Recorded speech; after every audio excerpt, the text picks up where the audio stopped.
मशिदीवरून वारकऱ्यांवर पुष्पवृष्टी, मुस्लिमांचा हरिनामाचा गजर. अहिल्यानगरमध्ये घडले हिंदू मुस्लिम ऐक्याचे दर्शन. अहिल्यानगरमधून एक अतिशय सुंदर बातमी समोर आली आहे. जिथे अनेकदा समाजात तेढ निर्माण करणाऱ्या घटना समोर येतात, तिथे पारनेर तालुक्यात हिंदू मुस्लिम ऐक्याचं प्रेरणादायी दर्शन घडले. मंडळी, पारनेर तालुक्यातील कानूर पठार येथे संत निळोबाराय दिंडी सोहळ्याचं प्रस्थान मोठ्या उत्साहात झालं. पण या दिंडीचं वैशिष्ट्य म्हणजे मुस्लिम बांधवांनी स्वतः सहभागी होत हरिनामाचा गजर केला आणि वारकऱ्यांचं जंगी स्वागत केलं. यावेळी मशिदीवरून वारकऱ्यांवर पुष्पवृष्टी करण्यात आली. मुस्लिम समाजाच्या वतीने दिंडीतील वारकऱ्यांना फराळाचे वाटप करण्यात आले, तर दिंडी प्रमुखांसह वारकऱ्यांचा सत्कारही करण्यात आला. आता या गावाचं आणखी एक वैशिष्ट्य म्हणजे विठ्ठल रुक्माई मंदिर आणि मशीद यांना एकच भिंत आहे. अनेक वर्षांपासून या गावात सलोखा आणि बंधुभावाची परंपरा जपली जात आहे.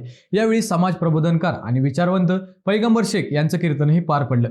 गावातील मुख्य चौकात दिंडीचा रिंगण सोहळा उत्साहात पार पडला आणि दोन्ही समाजातील नागरिक मोठ्या संख्येने या सोहळ्यात सहभागी झाले. मंडळी, धर्म वेगळे असू शकतात, पण माणुसकी आणि परस्परांचा सन्मान हीच खरी आपली ओळख आहे. कानूर पठारने पुन्हा एकदा संपूर्ण महाराष्ट्रासमोर हिंदू मुस्लिम ऐक्याचा आदर्श ठेवला आहे.